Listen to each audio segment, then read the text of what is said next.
Welcome to today's live. Happy Tuesday. Let me see.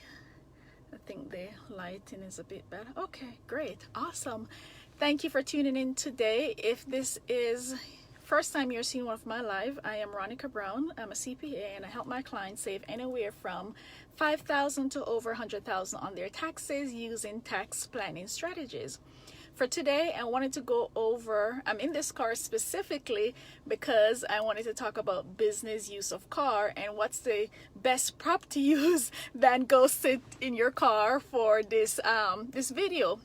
But anyways, I always find that this is always a topic of either people want more information or it's a topic of contention, and based on who you talk to, based on what information your client or other people may perceive to have, it's always depends on what answers they're going to be looking for. So we can talk about this all day. So whether you're new in business or maybe you've been in business for 20 years, I've come across people that have been in business for 20 or more years, but they're still a bit uncomfortable. Thanks for joining, Dennis. About these rules of using business use of car, or they may say that each time someone else tells them something that's different, and one of the reasons for that is because the rules change.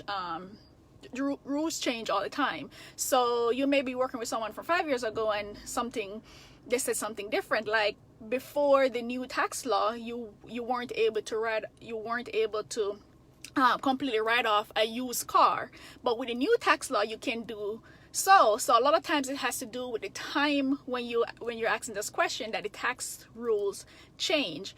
So I'm gonna do this in a series because there's so much to talk about that I can't address, and I don't want this live post to be super long.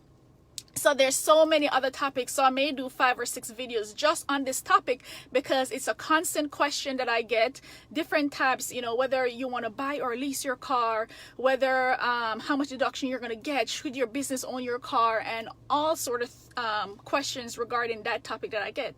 So for today, the part that I want to touch on is basically how the tax code treats a car. So regardless if this car is financed by your business or if it's financed in your personal name, you will still get your deduction if you're using it for business, right? The big thing is business use. How much do you use it for business, regardless of how you finance it, in your business name or in your personal name? But what I want to talk about today is this concept that's called listed property.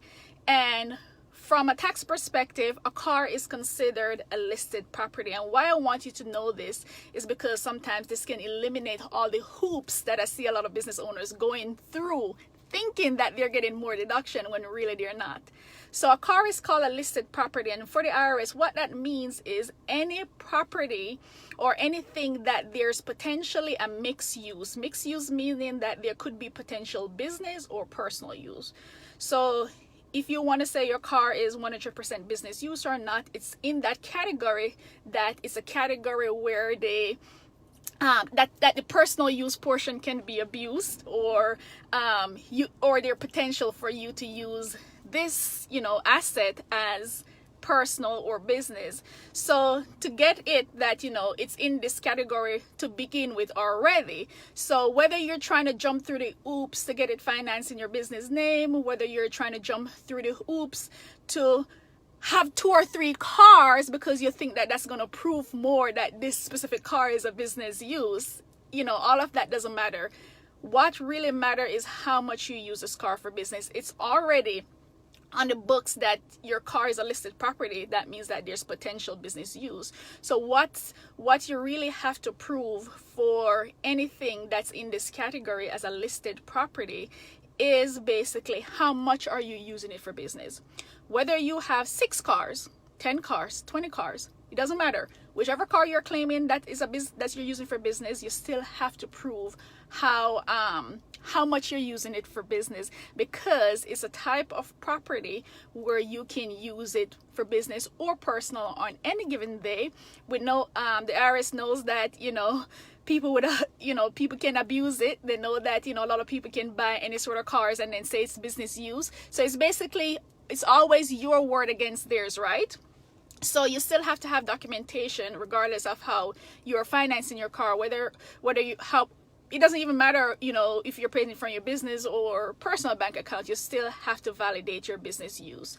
So the key that I want you guys to take away from today is that, you know, having information to show that you're actually using your car for business, it's really what matters.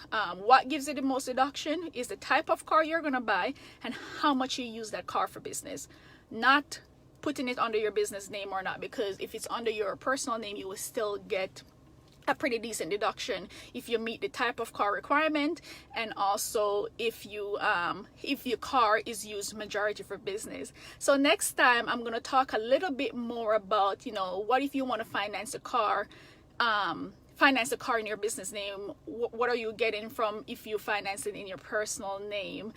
But that's it for today.